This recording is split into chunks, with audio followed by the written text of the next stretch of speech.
Next week will be a busy week of international football for Jamaica. The Reggae Boys will be off to Cameroon to play the World Cup-bound Africans on Wednesday, while one day later, the Reggae Girls will kick off the first of their two home-friendly internationals against Paraguay. And look, make we talk some truth.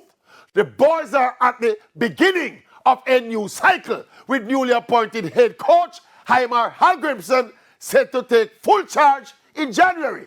They played powerhouse Argentina in September.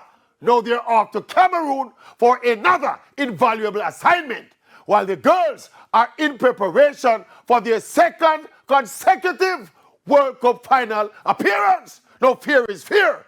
Mike Ricketts and the JFF are getting some things done. We beat them when they deserve it. But when you look at what is happening right now, both the senior teams have coaches in place. Both are getting quality, friendly warm-up games. Finally, there is a new general secretary in place. Most of the bills are being paid. Yes, in a kind of silent way. President Mike Ricketts and his team are improving. They are improving. Yes, that's the truth. They are improving. Yeah, improvement. They are improving.